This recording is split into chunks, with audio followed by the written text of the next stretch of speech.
I'm a Trumpocrat. The Trumpocrat, that's right. Oh, hey, Blago. Hey, what's going on, Blago?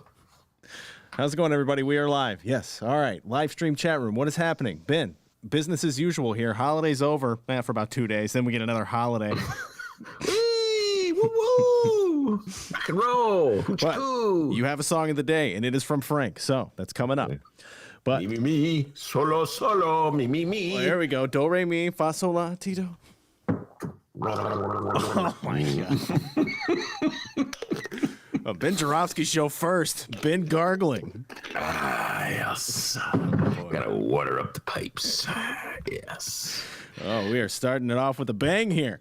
Your Ben Joravsky show for Tuesday, December 29th is moments away. But first, we need to thank the Chicago Reader for hosting the Ben Joravsky show. Check out the Chicago Reader, chicagoreader.com. Subscribe. Donate to the Chicago Reader. You know, this publication's been free probably your whole damn life, all right? But they're looking for some cash. You know, everybody's hard up, so help out the Chicago Reader. Subscribe. And, hey, let them know you appreciate the Ben Joravsky show being on the Chicago Reader. And today's Ben Joravsky show is also brought to you in part by our good friends at the Chicago Federation of Labor. That is correct. Ben, your song of the day? Oh, good Lord. My Ding-a-Ling by Chuck Berry. Oh, my ding-a-ling. The year was 1973, I want to say. And he had a hit single with a live album from a concert in England, I want to say. My ding-a-ling, won't you play with my ding-a-ling? Wow, wow. And then Eddie Van Halen came on with reverb. Oh, I never thought you'd be singing that one. Do you know that song? I mean, I've heard it. My ding-a-ling. It's actually a pretty funny song. Chuck Berry was a very good songwriter, ladies and gentlemen. The Ben Joravsky show starts now.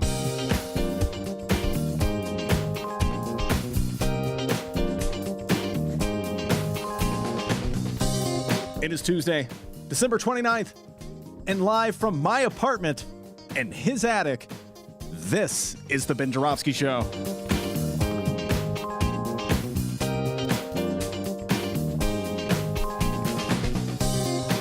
Today on the program, it's the return of SDG, Stacy Davis Gates.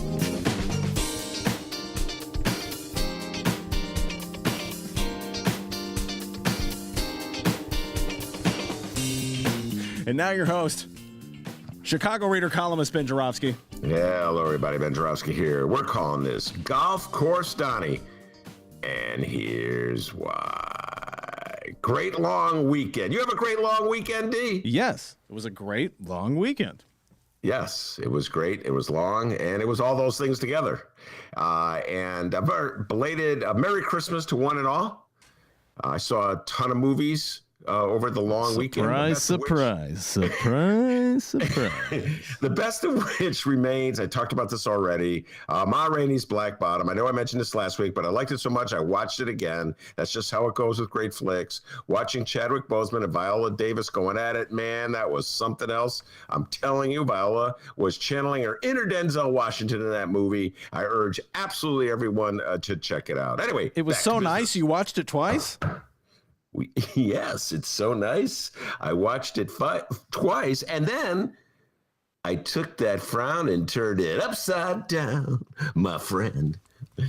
A little aside here. I was grumbling this morning about this, that, and the other thing about life in Chicago and our insane politics. And Dennis said to me over the phone, he said, Benny J, I want you to take that frown and turn it upside down. And ever since he said that, I've just been smiling like crazy. Anyway, where was I? Oh, yes. Back to business. It looks as though Congress may actually hike the stimulus allowance from $600 to $2,000.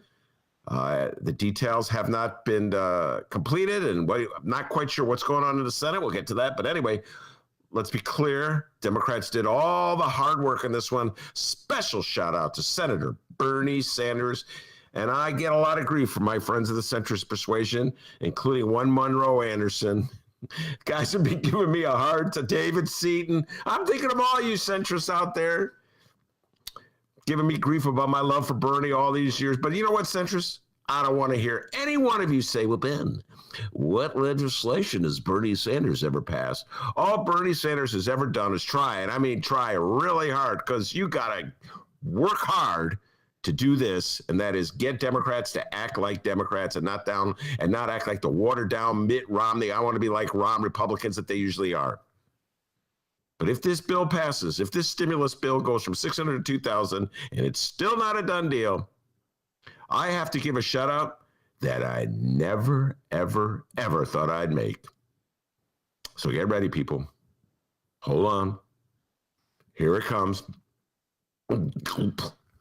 Shout out to President Donnie. Yes, con man Don himself. Oh, don't let Monroe hear this. And Heidi Henry, you're going to give me grief about this one too. By the way, I got to get the Heartland Mamas back on this show. Need their view of the world. Need it bad. Anyway, but I've never, ever, ever seen a politician with so much control over one party as Donald Trump has over the Republicans. I mean, all that tweeting, all that posturing, all that reality show spectacle, all those rallies, all those interviews on Fox TV with suck-up reporters. It has paid off. And MAGA is like a yo-yo at the end of Donald Trump's string. If he flicks his wrist this way, they go down. If he pulls it back that way, they go up. Whatever Donnie does, MAGA wants. Do we have a sound effect for that, by the way? The yo-yo? The yo-yo? Here it is. And then this is like around the world where Donnie takes the yo-yo and he throws it way up. That's sometimes like a little slinky. Remember slinkies? He pushes it down the stairs and the slinky just goes down the stairs. That's MAGA. And you know what? I have never seen anything quite like this, like this control that Donnie has over the Republican Party since the 1980s when I watched Fast Eddie Verdoliak, Alderman Eddie Verdoliak, and the control he had over the white aldermen in the Chicago City Councils. Those boys danced at the end of the Fast One string, just like MAGA does with Donnie, but this was different. Those white aldermen back in the 1980s had man crushes on Fast Eddie. They looked at Fast Eddie and said, I might be fat and pasty-faced and a drunk, but when I'm with Fast Eddie, I feel like Steve McQueen. I want to apologize for all those ancient boomer references, youngsters. Dennis would say, hang tight, millennials. We have one hell of a show. Anyway, back to Donald Trump and the control he has over MAGA. This man, all he has to do is put out a few tweets about raising the allowance from 600 to 2,000, and then he goes back to playing golf. And then he's like on the 9th hole or whatever, and the Republicans in the House passed the bill. I'm like, I've never seen anything like this, ladies and gentlemen. And they've been saying over and over again that they would never, ever raise it past $600, that we were lucky to have it at $600, that raising it to $2,000 per person would just unbalance the budget. We cannot allow a budget to be so unbalanced. We have to think of future generations. And then raising it to 2,000 would suppress the work ethic and give something to people for nothing. And we can't do that. No, unless they're rich people, then we can give them something for nothing. But not ordinary Joes. That's just un-American. And then just like that, Donnie shoots out a tweet, and it's like, open window, throw all that stuff out. And they vote for Bernie's bill. I just want to say that one more time, ladies and gentlemen. All those Republicans who send out all those fundraising emails that make fun of Bernie and make fun of lefties and say we're just a bunch of leftist thugs voted for Bernie's bill because Donnie told them to. And the whole time he did, Trump's on the golf course. Just the part that I really love. He's playing golf. I mean, is that power or what? He didn't miss a round of golf. He played all 18 holes. They got pictures in the paper of Nancy Pelosi in a mask walking through the halls of Congress, desperately trying to keep her caucus together, making phone calls, twisting arms, making promises, cutting deals. Man, Donnie's like, snaps those fingers, sends out those tweets, and the Republicans jump. And he does it from the golf course. Folks, you got to give the man credit. That's power. I'm telling you, and I mean this, Donald Trump, with that kind of control over the Republican Party, could have been the greatest president this country has ever had. Could have been. He gets Republicans to do anything he tells them to do, even if it undermines what they said before the day before. Could have been the greatest president, but he isn't. He just messed it all up.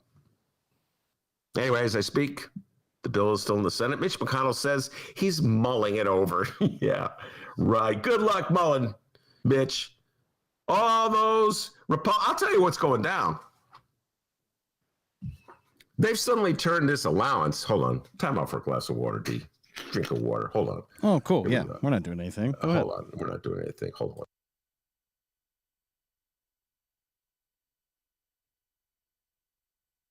on. That water was delicious. Anyway,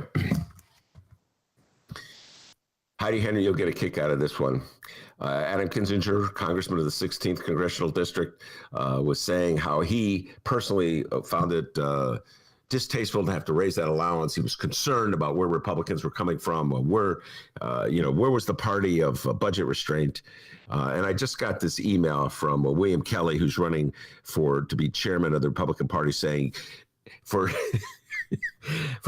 his viewpoints, Adam Kinzinger can be promised that he'll face a Republican opponent in the 2022 Republican primary. Already, there's going to be ramifications to any Republican who dared to go against Donald. And listen, I love it. I absolutely love the fact that these Republicans are under pressure for once to do the right thing.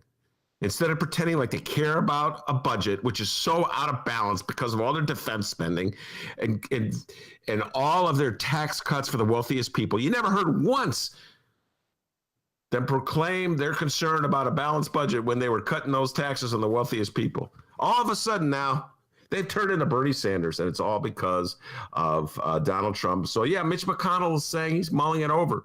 Meanwhile, down in Georgia, David Perdue and Kelly Loeffler, they're not mulling over anything. They need MAGA's votes. So just about 2 weeks ago, they were patting themselves on the back for voting to raise the allowance to $600. Now they say, well, I want to raise it to $2,000.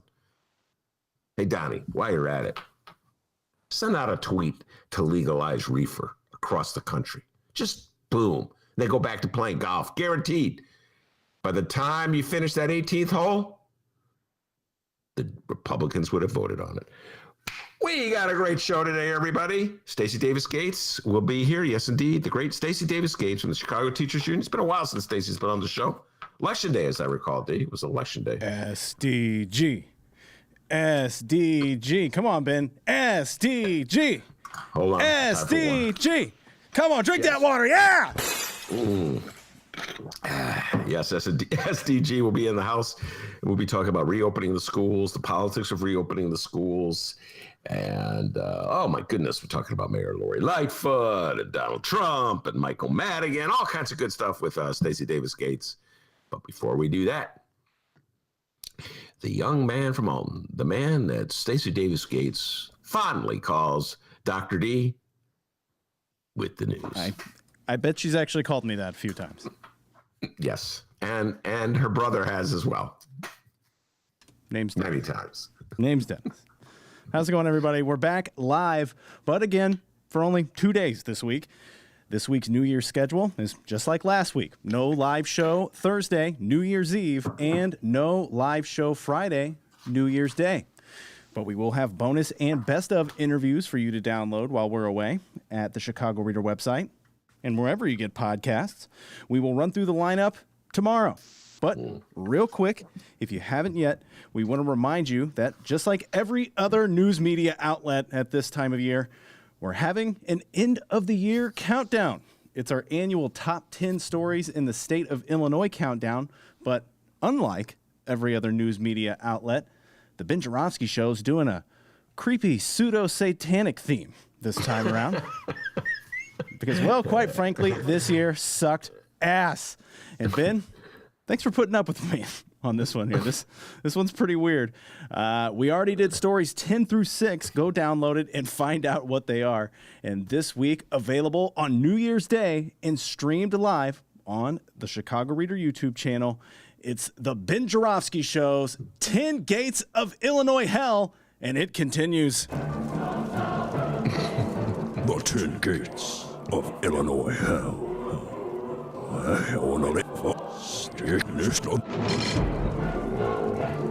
Oh, yeah, guys. I'm scared. I'm scared. Don't be too scared. We got to do the show. Join us live or download it Friday morning. We will begin with number 5. Number 5. Yeah, for my... Whoa! And obviously, I heard the full effects of this. This is good stuff, man. And obviously, we end with the number 1 story in Chicago and or Illinois. Number 1. Our money. I'm scared. I'm very scared. And that is, of course, according to the Ben Joravsky Show. Join our end of the year party. And hey, let's watch 2020 burn. It's the 10 Gates of Illinois Hell Countdown, a Ben Joravsky Show countdown special. The 10 Gates of Illinois Hell.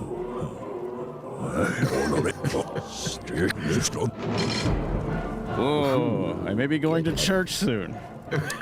Get that thing back in that cage. Get back there. Good times. Yeah, I'm not sure when we're going to be recording that. We need to have a post-show meeting on when that will be happening. Probably tomorrow, because that's about the only time we have left. But anyway, all right. On to what's happening in Chicago and or Illinois this afternoon. And, well, honestly, not a lot going on statewide. What's that? Prove it? Okay, will do. A new federal rule regarding odometer disclosure will be taking effect January 1st. With more, here's Illinois... Ben, we need to redo that. Hold on. With more, here's Illinois Secretary of State spokesperson Henry Haupt. This is an effort by the federal government to help combat odometer fraud, particularly since the nation's fleet of vehicles are aging. The average age of a vehicle in the United States is now almost 12 years, which is up from 7.5 years when the odometer rules were last changed in 1988. If the vehicle is a 2011 model or newer, the seller must enter the current mileage in the odometer reading section of the title upon sale of the vehicle. And if the vehicle is a 2010 model or older, the seller may check the exempt box on the title. Hold on now. I gotta get those details right. I tell you, if the poor reporter has to write this up, gotta get these details right. Some poor reporter went to journalism school and has got to write these details. Oh, God. I mean, Hop's just reading a press release. And he throws it away. That does that. Well, I'm done with that. By the way, my car, this is how broke my car is 2010. So if I'm hearing that guy correctly, D, I'm on my own with this odometer shout out to thing. actually listening to what he said. My God, it was boring. Because I know it's like, I'm going to have a nightmare tonight. I have these weird journalistic nightmares the older I get. Like, if I may share this with you, Dennis, it's like a deadline, and I'm late on the deadline, and here comes an editor. Hurry up, you're late. And I wake up like, oh, my God, I'm in a pool of sweat. Now I'm having a nightmare over odometer.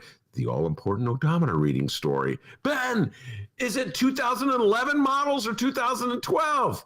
I can't remember. Oops, if I get it wrong, there'll be phone calls. And I'll have to write a correction. You know what the worst was? There was a period where the reader would they would put the line through what you got wrong. You know what I'm saying, D? Like on the internet, when they finally got to the internet phase of existence and they would be posting your articles. In the old days, you make a mistake. The next week, there was a correction, if anybody noticed it. But then with the age of the internet, we'll just scratch it out. So it's really embarrassing if you have all these lines. The article. God, you made a lot of mistakes in that article, Ben. It's just the story of my life. Why did I go into this business? Hey. Anyway, that odometer story. Whew. Bringing back memories, D. Hey, on to the year that was in Illinois weather. Here's Illinois State climatologist Trent Ford. Quick show of hands. Who wants to know how many tornadoes Illinois had in 2020? What?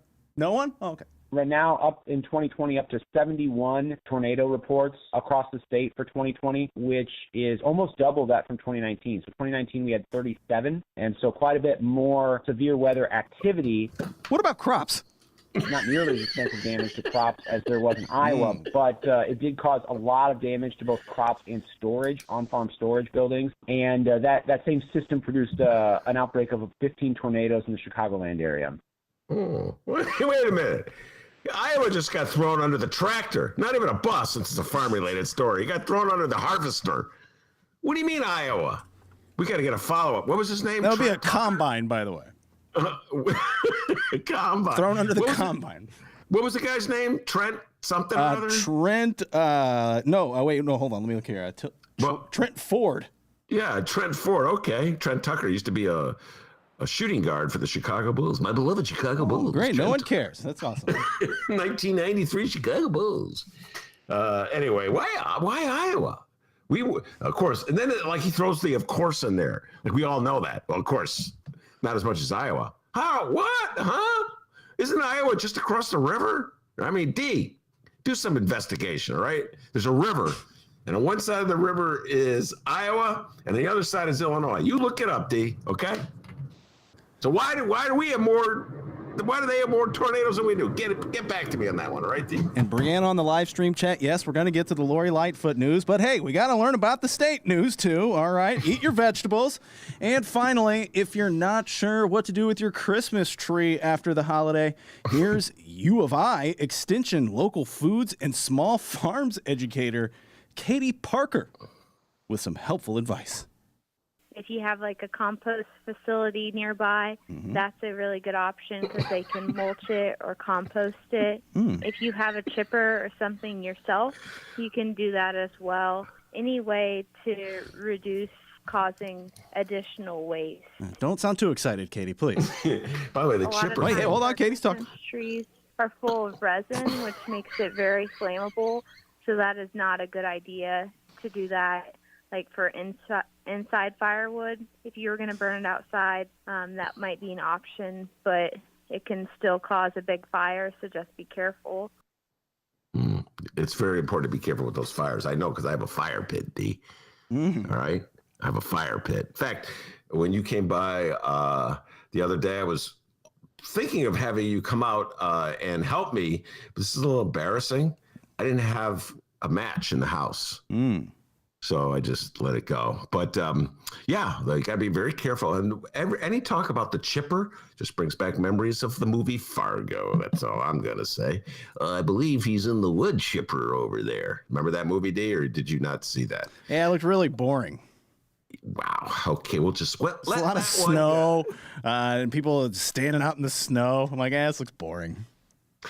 Okay, well, by the way, 2021, our new film critic, Dr. D. I didn't watch that movie. There was snow in it. Okay. It's really. Well, there goes that movie. Very drab. Yeah. By the way, you see Palm Springs yet? Not bad. No. Now that does not sound drab. Well, it's Groundhog Day without snow. That's what I thought. Anyway. Run, don't walk. What was it called again? Palm Springs with Adam Sandberg. Wait, is that his name? Sandberg. What's his first name? Andy Sandberg? Andy. I found him. Yeah. Good flick. Cool. And you can walk. I mean, it's probably just streaming at your house. Yeah, you could stroll. You don't really have to run at all. Just, one night, you've got a lot of free time. Stroll over there and watch it. All right. Well, we do actually have some stimulus news to talk locally. And hey, if you ever need some advice on how to have everyone hate you, Democrats, Republicans, Libertarians, Willie Wilson Party, you should schedule some one-on-one time with Democratic 13th District Congressman Dino Dan Lipinski. The following comes from the Chicago Sun-Times in Lynn Sweet. He wasn't 13th District, though, was he? Third District. I knew it as soon as I said it. Third. I wasn't going to say anything until it was my turn to talk. Show's over, guys. Yeah, that's okay. Don't worry about it, big fella. All right. By the way, we could just take that out in the editing process. Hey, you know what? You're right. Hold on. Let's do that over. 3, 2, 1. And hey, if you ever need some advice on how to have everyone hate you, Democrats, Republicans, Libertarians, Willie Wilson Party, you should schedule some one-on-one time with Democratic 3rd District Congressman Dino Dan Lipinski. How about that, huh? Well done, my friend. Well done. All right. The following comes from the Chicago Sun-Times and Lynn Sweet. Only 2 House Democrats on Monday voted against boosting COVID-19 benefit checks from $600 to $2,000 for eligible adults. And one of them was, U.S. Representative Dino Dan Lipinski, who is winding up his final term in Congress. The measure sailed through the Democratic House on a 275 to 134 roll call after President Donald Trump threatened last week to not sign the $900 billion pandemic relief bill unless Congress enhanced the payments. The legislation Trump signed on Sunday night, apparently while golfing, did not increase the size of the checks. Democrats jumped on Trump's call for more cash with the House voting on the higher figure on Monday. Lipinski was joined by U.S. Representative Kurt Schrader, Democrat of Oregon, in voting no. What a joke. What a joke.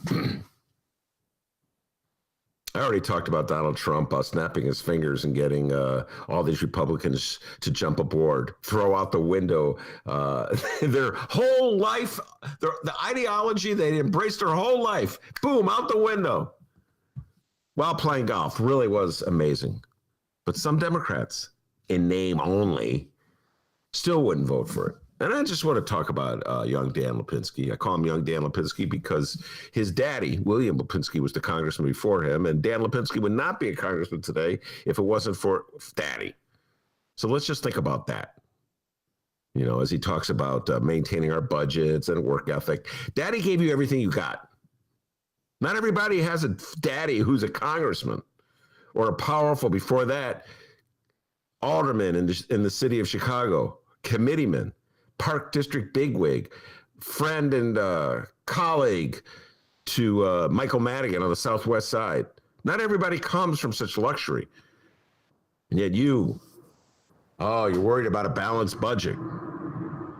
His quote was, "Deficit spending during this pandemic is absolutely necessary, but this does not mean we do not have to consider what we are spending and what debt we are passing on to future generations." I can't remember how Dino Dan voted on the tax bill. But I don't recall, even if he voted no, and I don't recall one way or the other, any strong outpouring of opposition. Talk about passing on a debt to future generations, cutting the rates on the wealthiest people in this country. And I don't recall Dan Lipinski raising a finger to pass the fair tax. I don't recall him having a position on that at all.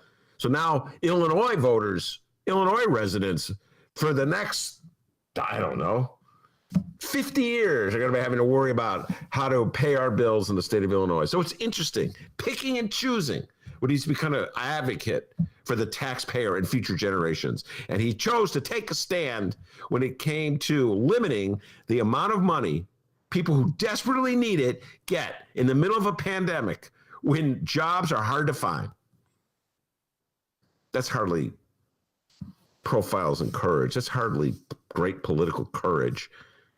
And here's the weird thing. One more time, Dan Lipinski is a Democrat. It's funny, Dennis and I were talking about this at the start of the show, and we forget that. We forget that Dan Lipinski is actually a Democrat, but he's a Democrat in name. His father, William Lipinski, understand this, people. His father, William Lipinski, was the congressman before him. And when William Lipinski decided to step down, he turned things over to his son, Dan Lipinski. And before that, William Lipinski was an alderman. And before that, and he's no longer the Democratic committeeman. He was a powerhouse in the local Democratic Party, an ally of Eddie Verdoliak, an ally of Danny Rostenkowski. These are all ancient names, all Democrats. So everything William Lipinski had, he got from the Democratic Party, and everything Dan Lipinski got, he got from his daddy and the Democrats Party. And what did he do but shun every single important issue that affects Democrats? He betrayed those issues. Republicans are flip-flopping all over the country because Donald Trump from a golf course snaps his fingers, but not Dan Lipinski. He's going to stand on his principles if his principles mean denying people who desperately need it $1,400 extra. And let me remind you, folks, there was no political price for him to pay one way or another. Dan Lipinski was defeated in the March primary by Marie Newman. Marie Newman beat him, another Democrat, He was ousted, defeated by a campaign that came at him from the left. And so he could do anything he wants. He's walking out the door, to quote Gloria Gaynor. He could vote any way he wants. That Gloria Gaynor reference went over everyone's head except for maybe Frank. Hey, what were we talking about? Yeah, it just, don't forget the Gloria Gaynor reference. Anyway, he's walking out that door. He can do anything he wants. You know, his political career's over. So what's his last vote? His last significant vote? To stick it to people who need it the most. Thanks for nothing, Danny. By the way, Marie Newman defeated him. She is Dennis asked me, this is, a lot of people may wonder this. They've not reconvened the House for a new session, so she's still a Congresswoman-elect, so she doesn't get to vote on this matter. But she issued a statement saying, quote, in less than a week, Illinois 3rd Congressional District will have a representative that knows damn well that a $600 stimulus check is not nearly enough to support American families who continue to struggle every day due to the COVID-19 pandemic. So Marie Newman will be the Congresswoman in about a week. So a little too late for this vote. So thanks for nothing, Dan Lipinski. And I always thought Dan Lipinski, his thing was, well, I'm conservative on social issues like abortion because it's my heartfelt conviction that life begins at the moment of conception. and yet he was supposed to be what, liberal when it came to pocketbook issues? Well, there's no greater pocketbook issue than the difference between $2,000 and $600 in the middle of a pandemic. So it looks like he was just, I can't even say he was a Republican, because if he was a legitimate Republican, he would have done a flip. Just a weird political animal, and it's time for him to move on. This is his last significant vote, D. And his last significant vote was to stick it to the people who needed it the most. All right. Any last words there? I feel like this is going to be the last Dan Lipinski story we're going to have for a while. For a while. I think young Daniel probably has a future somewhere. Maybe that's what this vote was about, to help get a future job. I have no idea. So we'll just put Dan on the back burner for a while and see what he has. I can't imagine him running again against Marie Newman. By the way, I just want to point out Nancy Pelosi. I usually say nice things about you, but Nancy Pelosi and the Democratic the leaders of the congressional campaigns punished the Marie Newmans of the world for challenging the Lipinskis of the world. Remember that, D? If you worked in Marie Newman's campaign, they told you would be blacklisted and never get a job with Democratic campaigns from now on. Well, I think they're going to look the other way on that rule, D. After now we see what Danny Lipinski was all about. A little a tidbit of angst against Nancy Pelosi. Just a tidbit. Ben, I'm going to make a 2021 prediction. Go ahead. I predict that in the year 2021, Ben will break up with Nancy Pelosi, his longtime crush and love. That's my 2021 prediction. Early prediction, but I think I'm calling it right now. I think you may be onto something there, D.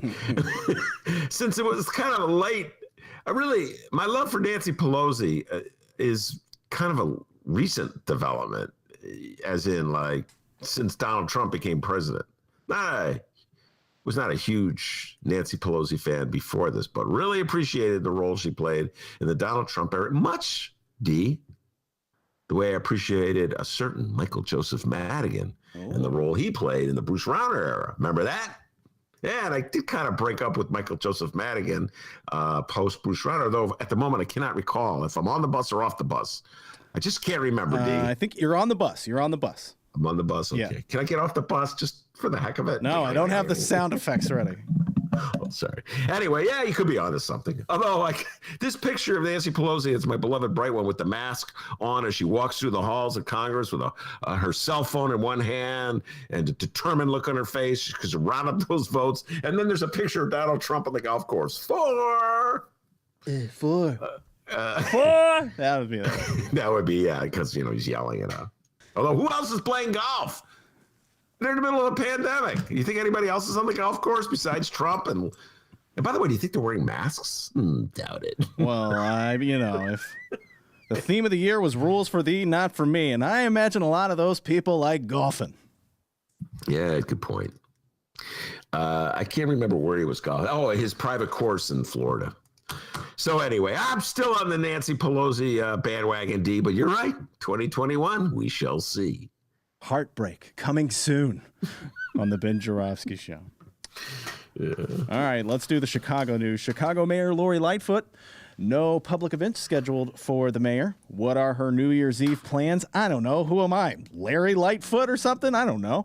But I think we already know what her New Year's resolution will be. All right, well, besides from better travel etiquette. I won't just turn the car around. I'm going to shut it off. I'm going to kick you out, and I'm going to make you walk home. Little road rage there. Oh, wow. Okay. Well, like you've never heard that clip before? I won't just turn the car around. I'm going to shut it off. I'm going to kick you out, and I'm going to make you walk home. But come on, guys. We all know her top goal in 2021. Sweep that case of Anjanette Young under the rug as fast as humanly possible. Yes, the botched police raid of Anjanette Young's home continues to hover over City Hall. We begin on Sunday, when the lawyers of Anjanette Young said in a statement that Young had previously agreed to meet privately with Mayor Lightfoot this Wednesday morning at Progressive Baptist Church to, quote, start the healing process. Lightfoot then responded Monday morning saying, quote, I am anxious to meet directly with Miss Young, and I'm hoping the details can be worked out so that will happen. But shortly after, on Monday, while we were away, all this happened while we weren't on the air, Anjanette Young's lawyer revealed that the meeting between Young and the mayor was canceled. Keenan Salter, Young's lawyer, said his client faced, quote, some informal pushback from individuals associated with Mayor Lightfoot after Young and Salter invited a small group of aldermen to take part in a public forum that was also planned for Wednesday. Acting Corporation Counsel Celia Meza, New Flesner, told Salter the mayor, quote, accepted the invitation to meet with Miss Young privately, but declined to participate in the public forum. A spokesman for Lightfoot did not immediately respond to a request for comment. Ben, what say you? Wow, there's so much to unpack. Before I do on the unpacking, let me give a shout out to Frank. He dredged up from the past this Lori Lightfoot statement that she wrote. And I just smiled when I saw this. This goes back to the days right after I got fired by that radio station. I can't remember the name of it. Anyway, WCPT 820. Oh, yeah, WC later. Anyway, so Frank, God bless him, put out a petition to get the station to bring me back, which was never going to happen, but whatever. Anyway, and signing that petition was one, Lori Lightfoot, then a candidate. And she wrote, Ben Joravsky is an incredibly important voice in Chicago media. He consistently and fairly calls out government fraud, waste, and abuse. Wait, can you start over and read that again? Just maybe a little slower. Okay, hold on. Ben Joravsky is an I'm sorry, the music. Ben Joravsky is an incredibly important voice in Chicago media. He consistently and fairly calls out government fraud, waste, and abuse. And I particularly love the doctor. Okay, she did not say that. But anyway, I appreciate that, Lori Lightfoot, for you saying that. So we'll keep that in mind as I say what I say and see if she still thinks I'm such a important voice in Chicago media. Thank you, Frank, for making my day by bringing that back. So, wow. Let me just point out that, has it been 2 weeks now? I think it's 2 weeks. I've lost track of time, D. Yeah, I think so. Yeah, it's been 2 weeks since that day, Tuesday, December 15th, correct, that Lori Lightfoot sent out a press release. And the press release was a statement from Lori Lightfoot, and it's in quotes. And I keep a copy of that on my desk, so we never, ever forget. We never, ever forget where we were then to where we are now, to watch what our government is doing. And in this particular case, Lori Lightfoot realizes that she made a dreadful political mistake.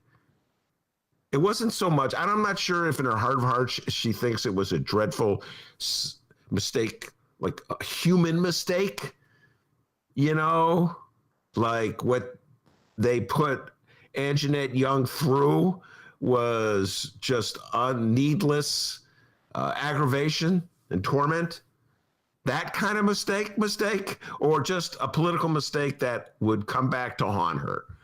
But she learned, she figured it out, because on Tuesday, the 15th of December, I will remind you that she said, "Today, I became aware of an incident involving Ms. Anjanette Young from February 2019. I had no knowledge of either until today. Since this matter is the subject of litigation, I will have no further comment." Well, she's had a lot of comment since that statement, including now the back and forth. I guess we can call this meeting gate, since everything, that's sort of the theme of the year. Did she agree to the meeting? Did she not agree to the meeting? Did the lawyer misrepresent the terms of the agreement, or did the lawyer get it right? I gotta lean toward the lawyer getting it right, D, just based on the record. The mayor's record on Anjanette Young is not that sterling when it comes to remembering key details. But the reality is that it's very important from a political perspective that Mayor Lori Lightfoot meet with Anjanette Young, just to let the public see how much the mayor cares about Anjanette Young. And one more time, Anjanette Young was the victim of a police raid in February 2019, with a bunch of cops burst into her room, burst into her home, broke down the door while she was naked. She was home alone in her house. She was naked, and they threw handcuffs on her. And they kept those handcuffs on her, even though it became obvious that she had done nothing wrong and they had made a mistake and they got to the wrong house. And evidence of that botched police raid was gathered by the cameras that the police were working on, that the police were carrying. And Mayor Lori Lightfoot was not the mayor at the time of the raid, but she was mayor at the time that Anjanette Young was pleading with the city to release those tapes, and she resisted her every step of the way. So this is a very important point to raise, that Lori Lightfoot's law department was carrying on the way criminal defense corporate lawyers do in criminal matters. And that is, they fight like hell against the people who are suing them, in the hopes that enough time will pass and the other people wear down and break down and give up. And that's pretty obvious. And now everybody else is taking the heat. I wish Lori Lightfoot from the get-go had been honest and said, "Taxpayers, I was standing up for you. I wanted to limit the payout that we're going to give to Anjanette Young. And yes, she was a victim, but if I admit that she was a victim, that's more of a payout. That's your taxes go higher." That would at least have been an honest expression from Lori Lightfoot of what she was up to and what her law department is up to. Instead, how many lawyers have been fired? Mark Flessner, Dennis already alluded to him. He was the corporation guy. He was the top lawyer. He was the guy that stood next to Lori Lightfoot at city council meetings and whispered in your ear advice. And then they would make little jokes and laugh. And as soon as she got in trouble, see ya, Flessner, beat it. And a couple other lawyers got fired too. I can't remember. And the policemen who were in the raid, they're on desk duty. Not desk duty. No. I personally wouldn't mind desk duty, but that's just me. What are the donuts you got today, huh? Yeah. Well, I know who's getting a swirly in the police office that day. Ben. Yeah, I'm getting the swirly and I have a cup of coffee. I'll do desk duty. I got a problem with desk duty. Anyway, everyone's playing a... Do you know what a swirly is? Yeah, it's the one with the little swirls on it. No, it's where they hang you, they dunk your head in the toilet and hold you by your ankles. Oh my God. Where'd you get that? That's a swear. Everybody knows what a swirly is. I thought it was a donut. Oh, hang tight, boomers. I thought it was a donut. When you said, I could tell you thought it wasn't what I thought it was. When you get the swirling, oh, that's like an inside Dunkin' Donuts joke. No, you're the guy who loves desk duty at the police office. Oh, they're picking on you. Oh, I get it. It's the equivalent. It's like the police station equivalent of snapping someone with a towel. Yeah. In the locker room. Yeah. Oh, by the way, Dee, you'll be happy to know that the garbage is being collected as I speak in my alley. Great report. Great update. That's up there with the Christmas tree update. By the way, a certain dear friend of Dennis who came with Dennis to the house the other day when Dennis dropped, we didn't even mention this, Dee, that I have my Harold Washington. Oh, yeah, it's back. It's back. It's back. My girlfriend Samantha and I went to the Chicago Reader or the Chicago Sun-Times building and got the blue Mustang. We got the city club certificate. We got the Harold Washington bus back. We got it all back, guys. Yes, and we got the Mueller report. The most important thing. Oh, yeah. Where's that Mueller report? Got to do some late night reading, D. Just. So where were we? Samantha saw the infamous porta potty. I thought I was kidding. Oh yeah. There's a porta potty. It's there. It's orange. It's a porta potty. Anyway, where was I before we went on Swirly Gate? We went on a Swirly Gate thing. Anyway, they put the police on. That's why we went on Swirly. Yes, they put the policeman on desk duty. And they fired Flesner. And they brought in this new lawyer. And now things have changed. And they're really, the lawyers are going to do what Lori Lightfoot wanted them to do, as opposed to what they had already been doing, which is what Lori Lightfoot wanted them to do. And what else? There's going to be an investigation. Lori Lightfoot has convinced a former judge, Ann Williams, she's going to investigate. Like, what's to investigate? Like, all she has to do is have a conversation with Lori Lightfoot. Mayor Lightfoot, did you know that your lawyers are playing hardball with Anjanette Young? Oh, no, I didn't know that. You mean you had no idea, no clue whatsoever that they were playing hardball? I knew nothing about it. You didn't sanction it. You didn't tell them this is how we deal with plaintiff lawsuits. Nope. Okay. Well, that'd be a fast investigation. Anyway, so all this, D, is an attempt to completely reverse the position that Lori Lightfoot was taking just 2 weeks ago. You know? And so I got a feeling at some point in the new year, Anjanette Young will meet with Lori Lightfoot, right, D? And they'll have a meeting, and then the issue will see, well, how will it be used? There's still a lawsuit out there.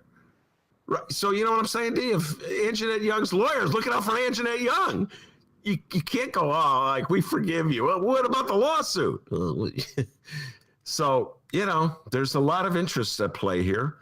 And what the city of Chicago has to determine is whether Mayor Lori Lightfoot was essentially, or her administration, I should say, was essentially supporting, sort of condoning, if you will, the police raid by fighting so hard to conceal the evidence of it and fighting so hard to undercut Anjanette Young, and whether they put number one on their list of things, objectives, to limit the payout as opposed to changing police behavior. And those are the issues we're facing on this case, folks. And those issues aren't going to change no matter how much spin Mayor Lightfoot puts on this. And D, by the way, I just thought it's the subject of my next column. I was thinking about this. I don't know if I told you this, but I was thinking about Smollettgate and how Kim Foxx was ripped for how many months over Smollettgate, her handling of it.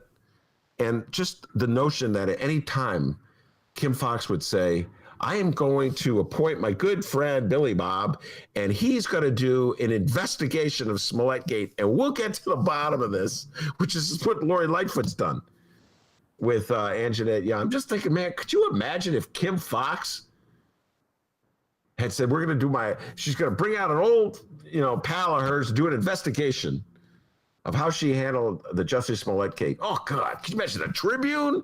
They'd be frothing at the mouth. How dare the... Now, I got to give him credit. The Tribune's been pretty good on this story. I got to give Gregory Pratt credit. Well, he's the reporter, not the editorial page guy. Excellent job keeping this story going and pointing out the inconsistencies. Every single article in the Tribune points out the inconsistencies in this case. And so Pratt is doing an excellent job, in my humble opinion, D. But yes, this latest chapter in the saga of Lori Lightfoot and Anjanette Young, and will she meet with Anjanette Young? Won't she meet with Anjanette Young? It's all about controlling public perception. So Lori Lightfoot doesn't want to meet with Anjanette Young and then be part of a press conference with a bunch of aldermen. So what? No, she wants to control the situation. So she meets with Anjanette Young. Maybe they do a public meeting together. More likely, you'll see an image of the mayor going into the church, and then an image of the mayor leaving the church, and then making some comments about, how she listened very carefully to what Anjanette Young had to say, and she's moved by it and make sure it'll never happen. That kind of thing, The Anjanette Young's lawyers, he's not falling for it. He's got his own objectives. So we'll see how this one plays out, Dave. And it kind of happened all throughout the year as well. I got to bring it up. As a wise governor once said, big problems become big problems when you let small problems sit. Kind of seems like the rift between the mayor and the aldermen, it's just kind of grown a little bit more, right? Yeah, that rift isn't going anywhere. And a lot of it, it's just personal, the way the alderman deals with people who disagree with her.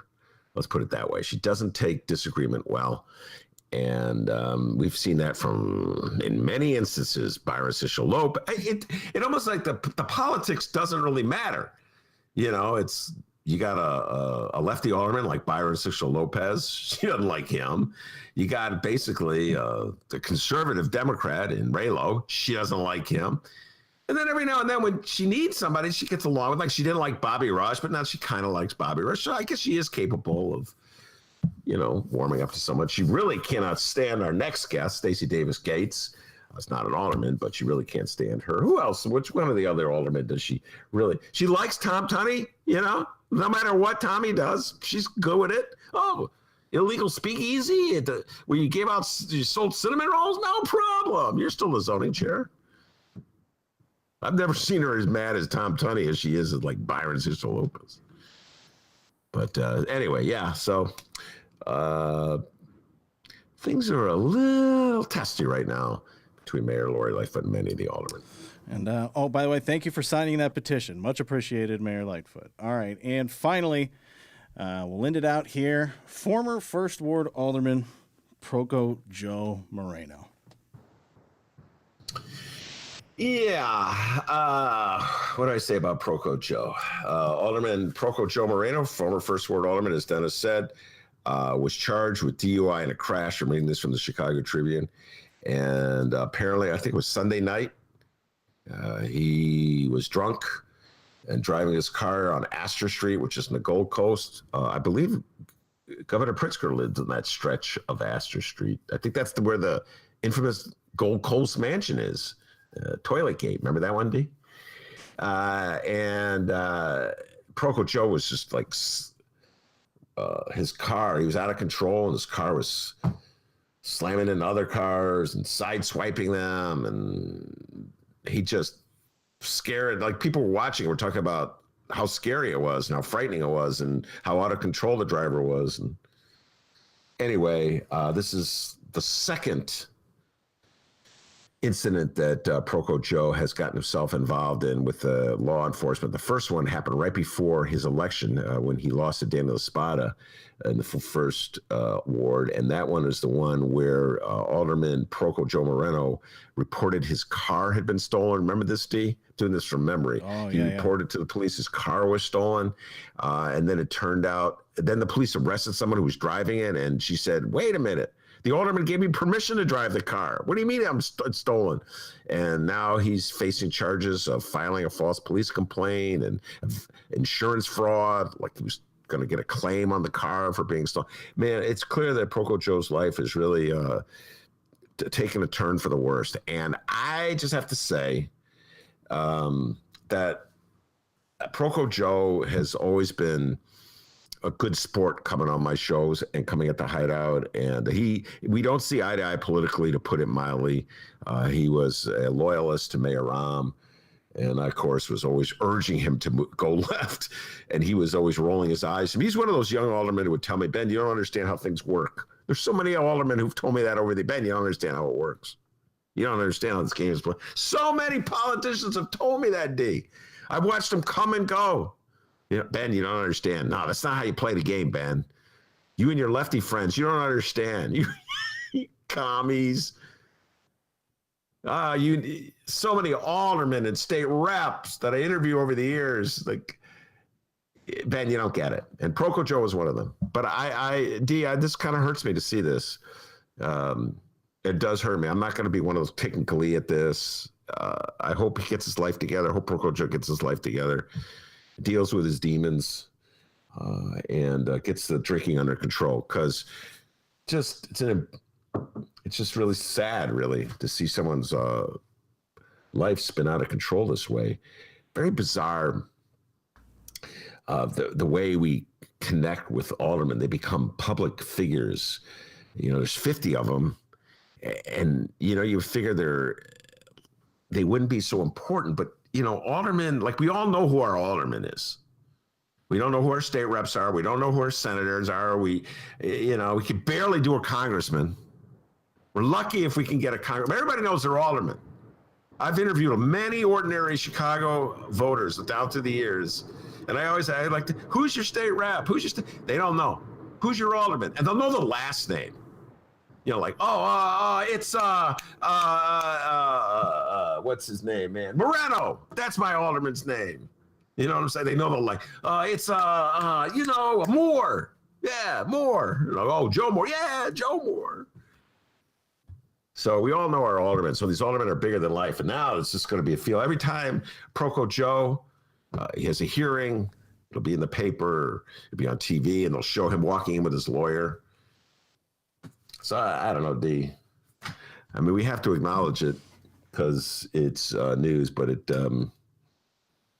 it just, I don't know, bad taste. I hope you get your life together, Proco Joe, and get back in the swing of things. All right, everybody, that's our local news. We're going to end it out there. Remember, once again, no new live show on Thursday or Friday. We will have interviews, specials, the top 10 countdown. We'll find out what the number one Chicago and or Illinois story is, according to the Ben Joravsky Show, with our 10 Gates of Illinois Hell countdown special. Not going to play the creepy noises. You'll have to wait for those.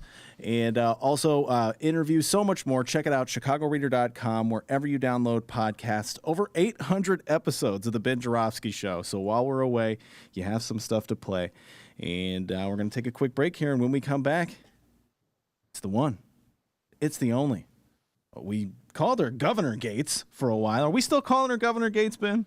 Sure, why not? Yeah, sure, why not? Governor Why Gates. not? Stacy Davis Gates will be joining us. And Ben, I actually, over the weekend, I listened to more of music from Ricky Hendon, former guest of the Ben Joravsky Show, former Senator Ricky Hendon. Have you heard his song about the coronavirus check? Yes. Yeah. Rona money? Yes. In fact, yes.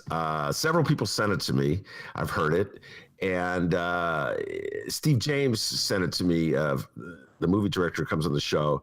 And I told Steve James that that Ricky and I were going to record our favorite songs of the 70s, and that if he was lucky, we would hire him to make the video of it. And then shortly thereafter, Ricky Hendon sent me a message saying, "Let's do it." So I heard the Corona song, heard it a couple times, and it's a banger, dude. It's I'm a big fan of Ricky Hendon on many fronts. He's a great guest.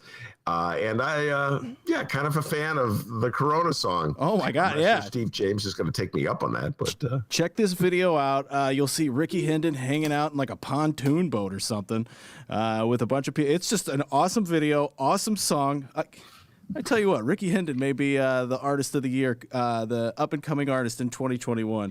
Rona money. When we come back, Stacy Davis Gates.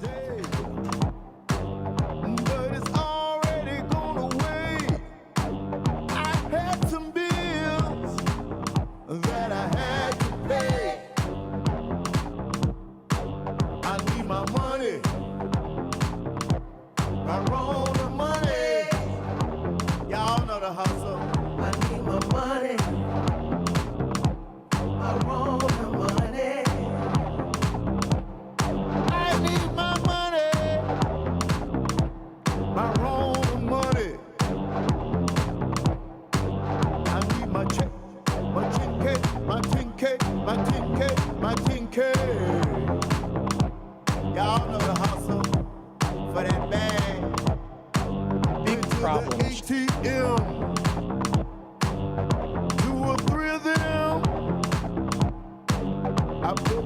started, but no cash came out. I wanted to shout. You have like a compost. If you're rich, you can get a bad thing. But if you're poor, all you're gonna hear is no, no, no, no, no. I need my money, money. I want the money. I need my money. I need my 10K, my 10K, my 10K.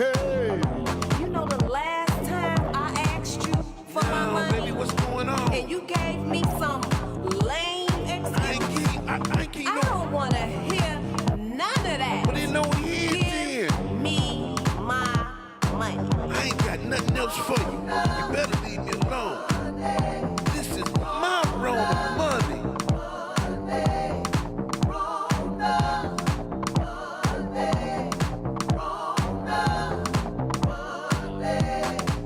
Y'all know the hustle, and y'all know how we hustle. You know I gotta secure that bag, and you know I gotta hustle. Y'all know, y'all know, y'all know, y'all know, y'all know, y'all know, y'all know, y'all know the hustle. Nigga gon' hustle. Hustle, hustle, hustle, hustle. Get that bag. I need my money. I want the money. I need my money. I want the money. I need my money. I want the money. I need my money. My 10K, my 10K, my 10K, my 10K.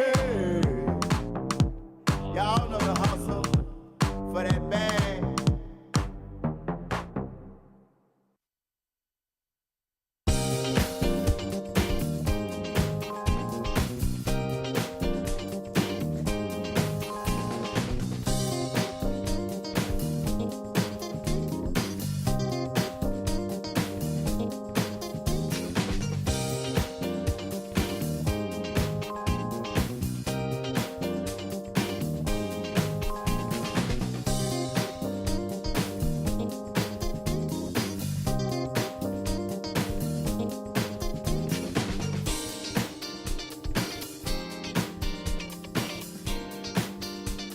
Hey everybody, how's it going?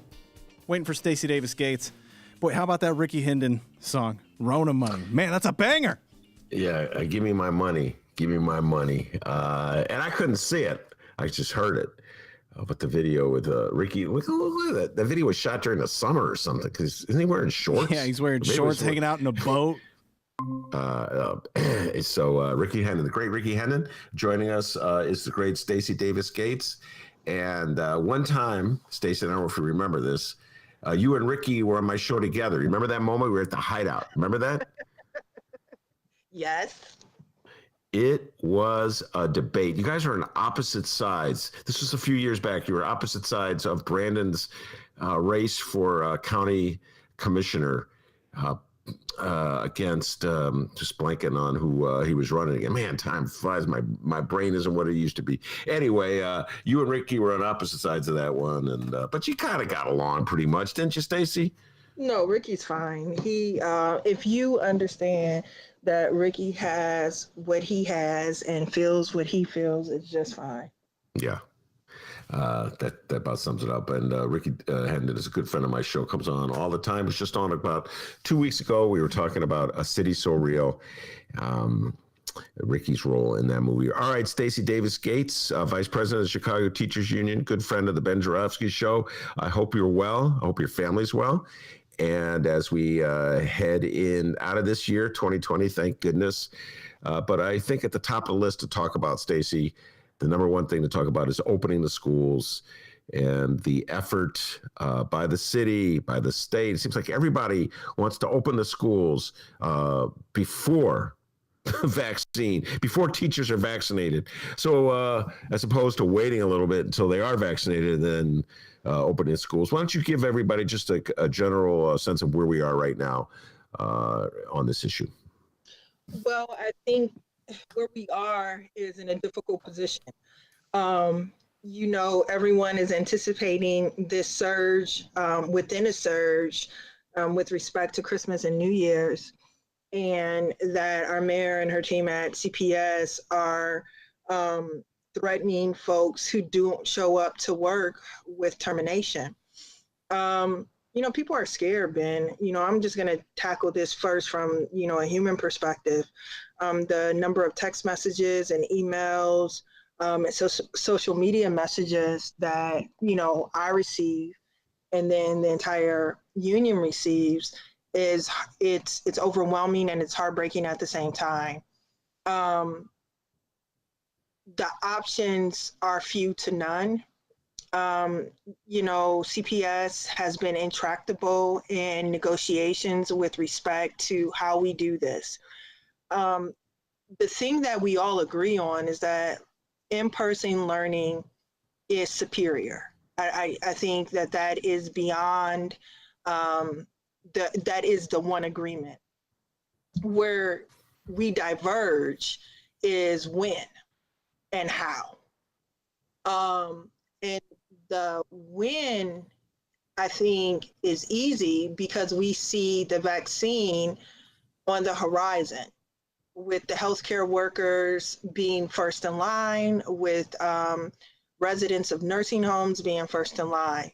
Now, we are told, not directly, but through tweets by reporters when they're in press conferences with the mayor or her team, that teachers are going to be in line 1B in terms of priority, and that should happen sometime in February, and that it is a 2-shot process. So conceivably, folks could be vaccinated by March. The grown-ups could be. It seems to me, with a timetable like that there is some imagination that we can have. Get grown-ups vaccinated. Even offer it to the parents and the family members of students, right? Because you have said that this is essential and this is a priority. So get the educators vaccinated, get school workers vaccinated, get adult family members vaccinated, and reopen school after spring break, which is in March, and then extend the school year into the summer. What we are lacking is imagination. And the part about their reopening plan that continues to catch us up is that it's not going to happen without us. And we haven't been consulted, we've been told, and we haven't had agency in how this is going to work. What we do know as employees of Chicago Public Schools is that they come up with great ideas all the time that are very rarely implemented in a practical manner with the guardrails that they will need on a good day. And we haven't seen good days in a while, right? In 9 months. So the mayor and CPS are really asking people who have had very real experiences to suspend their better judgment, to erase their memory of experiences as workers in CPS, and to trust them that they'll get it right this time in the middle of a pandemic that's killing people. I just think that that's too tall of an order.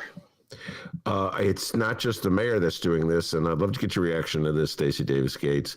It's also the editorial boards of both major Chicago papers, the Sun-Times and the Tribune. And I think they're speaking for corporate Chicago and civic Chicago to one degree or another when they say, all the scientists, this is their point, all the scientists have said it's not dangerous to reopen schools. And this is just a power play by the teachers union that's still upset because Tony Preckwinkle lost to Lori Lightfoot.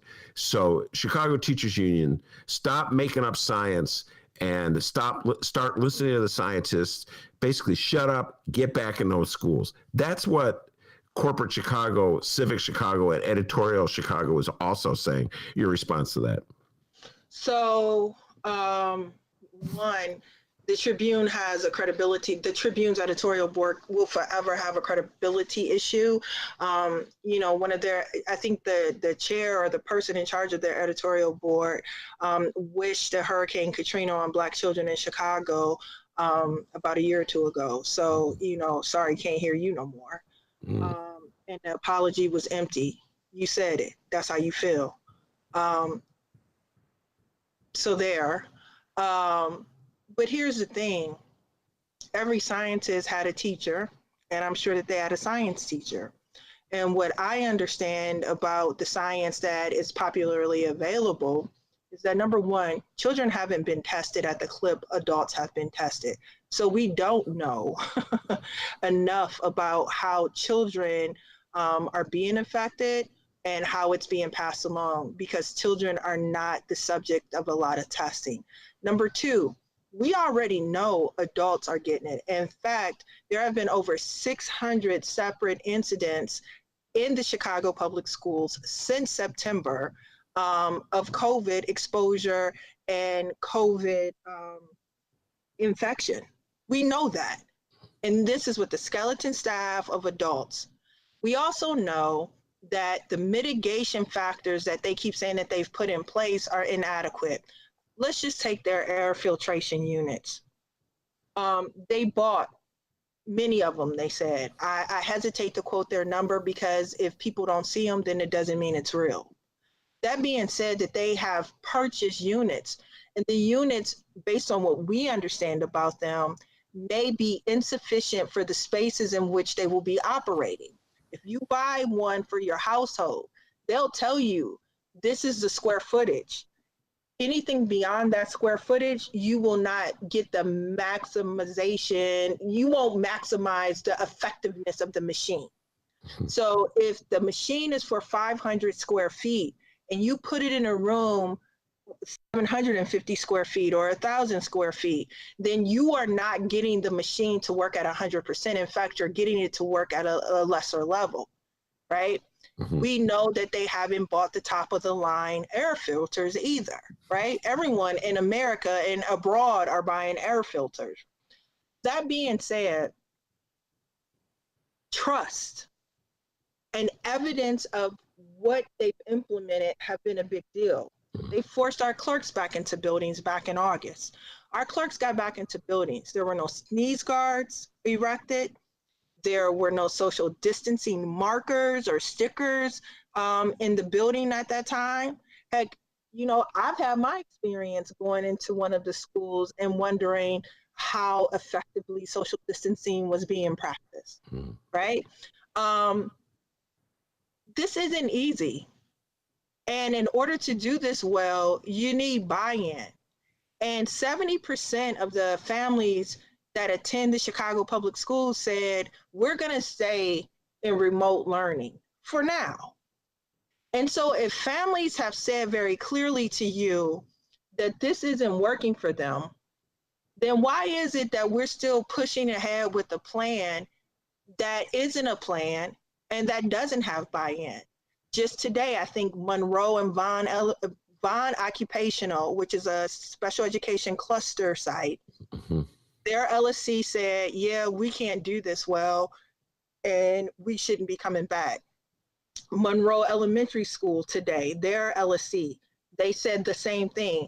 It was basically unanimous, I think, at Monroe. The only person who voted against the resolution was the principal. We're not in a position to do this well right now.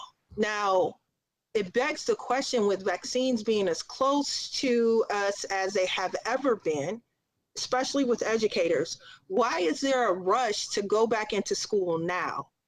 And I think the larger question that I've been grappling with, especially over the last week, is what is the acceptable number of illness and death that our mayor and her team at CPS, have they accepted a number, right? Because we know that all of these scientists are working with probability models. And so they are spitting out numbers of people who could potentially die or numbers of people who could potentially be infected, right? We read about those every day. I gotta know that they have those numbers for the Chicago public schools. It's a large urban school district. with like tons of people. So there are numbers there, but I think that not being upfront that there is a threshold for death and illness is a problem with the public, with the families, and with the workers that actually need to have some confidence in the institution. And the long-term impact of these half-baked decisions that don't include anyone but themselves will be felt in how families either come back to the school system or choose to do something different. They're blowing it. Well, Stacy, since you asked the question and you asked it rhetorically, I'll answer the question the way I view the world and you get your response to it, okay? So you said, why the rush to get back to school?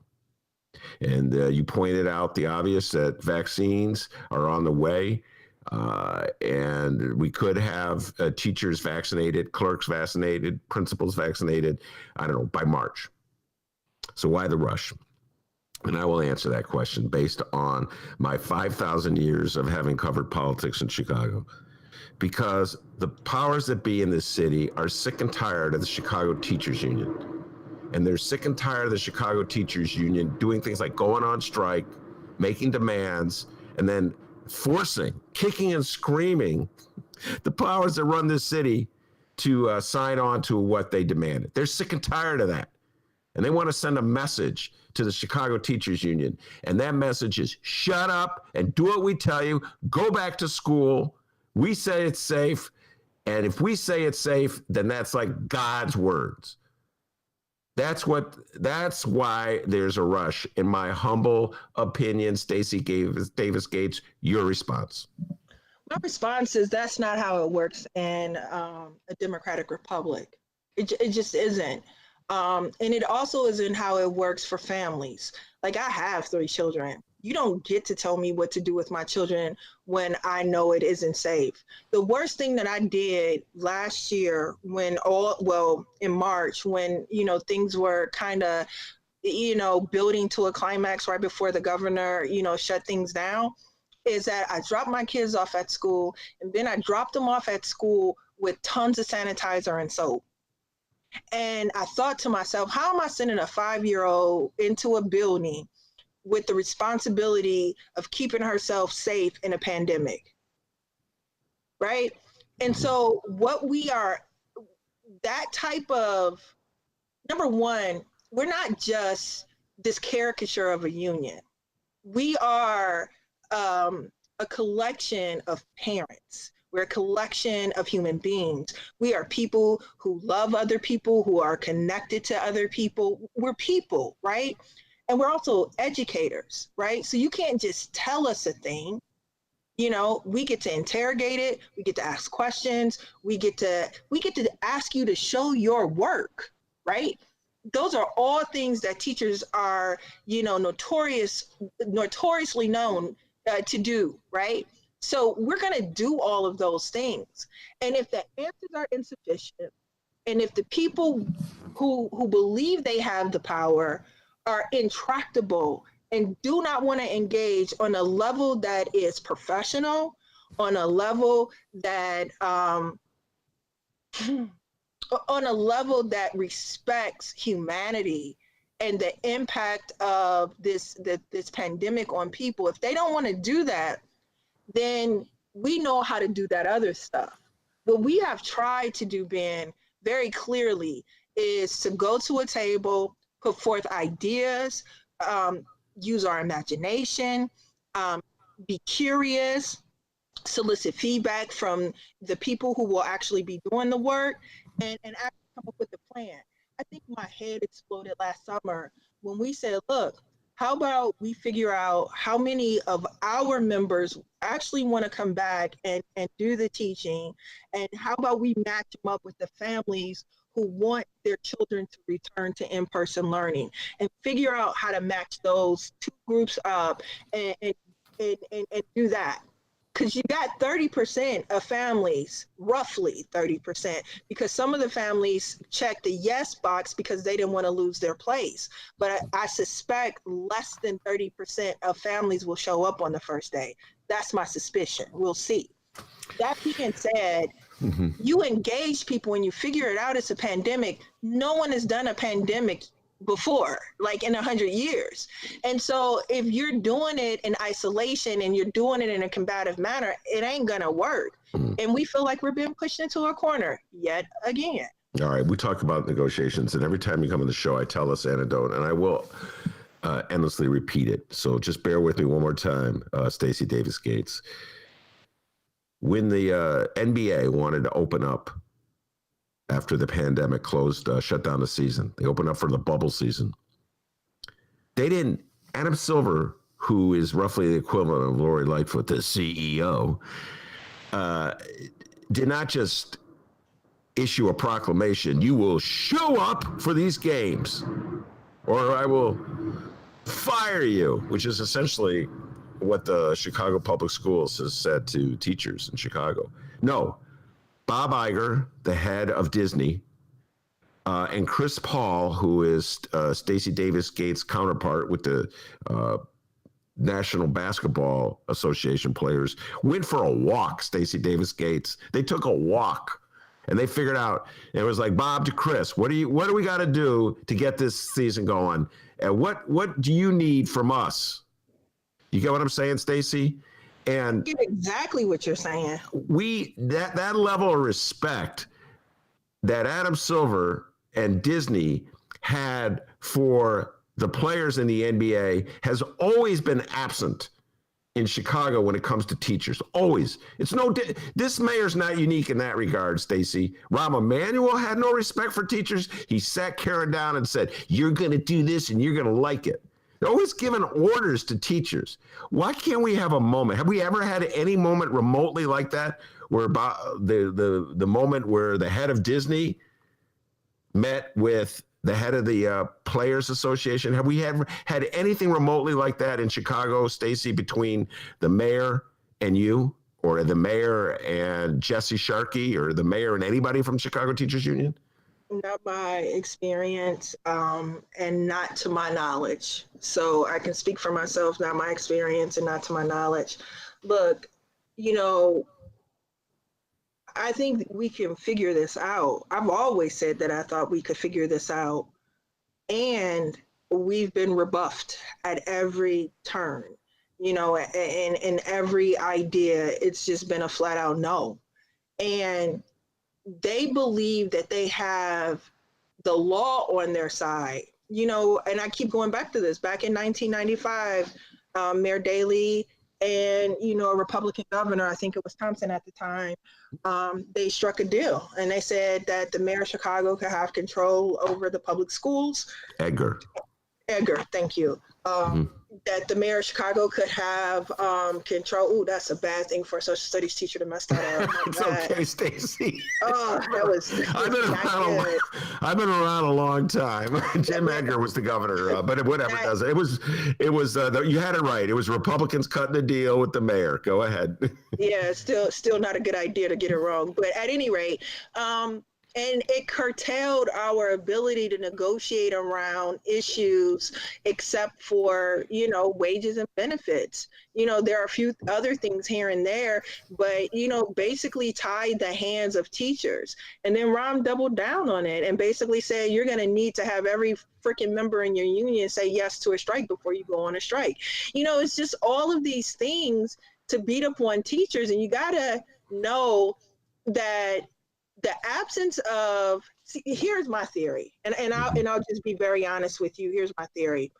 There is a reluctance by government to treat women to give us equity and to see us as equal workers in the workplace, right?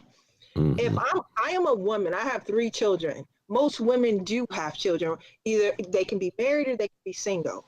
And so as a worker, I need childcare. Childcare is expensive, and the government has been very reluctant to fund universal childcare.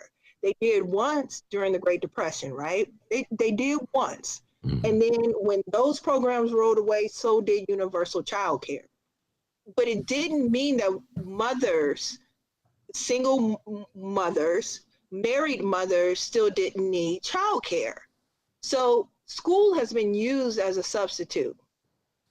And they know, government officials, titans of corporate America, that the only way to get this economy back on track in their mind, now I think there are other ways, but in their mind, is to make sure that people are back at work. That means mothers of children. And so you got to get schools back, because childcare is going to be an issue because we don't have universal childcare. They use public schools as childcare, not as school, but as childcare. And so this push is not about it's safe. It's not about this line about learning loss. It's not about any of these things, like, children and their social emotional, needs, because children have social emotional needs in Chicago all the time. Our homicide rate is nearing 800? You know what I'm saying? So that didn't just happen in a pandemic. That's a thing that happened. So we always need social emotional supports. We went on strike for social workers and nurses last year. So all of the reasons that they're given, equity and all of that, if they were in the business of providing these things, there wouldn't have been a strike in 12, there wouldn't have been a one-day strike in 16, and there wouldn't have been a strike in 2019. There wouldn't have been anything, because the equity that we've been demanding would already be there. So this lie that they keep telling themselves and saying out loud, that they're trying to bring folks back because it'll work better, it just doesn't fly. Seeing as that it doesn't work better on a good day. And so now all of a sudden it's supposed to work better because it's a pandemic. No, our corporate titans need their workers. And in order to get their workers back, their child care center has to open up, and they've used schools as child care centers. Yeah, and I would like to add to that. One of the things I keep reading when people are urging teachers to go back is how important it is to have in-class learning to close the gap between the wealthiest kids and the poorest kids. I always whenever teachers make any kind of collective move, Stacy Davis Gates, to protect themselves, or to improve education, or to get more money, okay, anything on their behalf, whenever they make a collective move, you have this reaction from the powers that be, what about the children? And I'm just saying, powers that be, you could care about the children after the teachers have made their move. So when the pandemic's over, if you're really concerned about the education gap between the wealthiest and the poorest kids, do something about it. Do you understand what I'm saying, Stacy? Yes, hire more teachers, close the number of kids in the classroom. Go ahead, Stacy. I'm gonna go in a different direction. Why is it that there are countries all over the world that are dealing with this pandemic who sent their citizens a check every month, and that we had to beg for $600?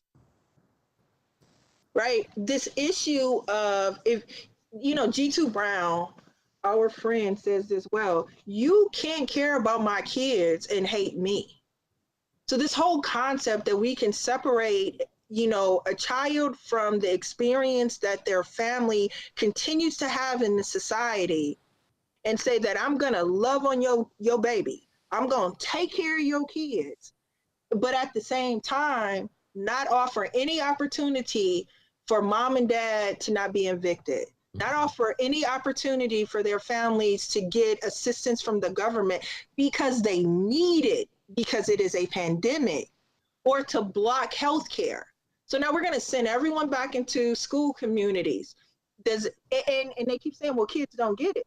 Well, I don't know what island that these kids are living on, that they live by themselves with zero adults, that they will be transported back and forth from school. Like, do you know where that is? Because I don't. They typically live in households with grown-ups, and many in multi-generational households. My children reside in a multi-generational household because I am a working mother and I need help maintaining my household and with childcare, right? So my life cannot be that different from most other working mothers. And I have a husband who lives in a household and who is active. It's difficult. And so this whole concept that we have excluded the term families from recovery is a problem. You cannot talk about reopening without talking about families. You know, families should have testing available to them, not just the students, the families. Honestly, let's get even more radical with it. When you offer educators a vaccine, put the families in line for the vaccine too. The kids are going back home. And if you're trying to maximize safety, you're trying to drive down infection, then make these things available. Our society, from our mayor on up to the fool in the White House still, they have zero respect for what it takes to do this thoroughly, to do it well, and to do it with the voices and the agency of the people who will be most impacted by the decisions. The policy that our mayor has chosen is to do this without anyone else's voice. It is a policy that will fail ultimately, because I've never seen anything work when it's only one person's plan. All right. You mentioned, quote, the fool in the White House. So that's a good opportunity to divert the conversation a little bit and talk some politics, national politics. The fool in the White House, of course, is Donald John Trump, President of the United States. And I opened the show, Stacy, by doing something I never thought I would do. I'd love to get your reaction to this. And so I gave a shout out to Donnie Trump. And I'll tell you why. It was heartfelt shout out. I've never, Stacy, I've been around for 50,000 years, as I always like to tell you. I've been around forever, okay? Watching politics, following it passionately. I've never seen a politician with so much control over a political party like Donald Trump and the Republicans. This man snapped his fingers and said, Republicans, I want you to vote. I want the $2,000 rate. I want the allowance to go from $600 to $200. And then he wouldn't play golf. He didn't make a phone call. He didn't twist an arm. He wouldn't play golf. Stacy, I think it was like 44 Republicans flipped on a dime in the House of Representatives, and they passed the legislation to move it from $600 to $2,000. Now, whether the Senate will do the same, I do not know.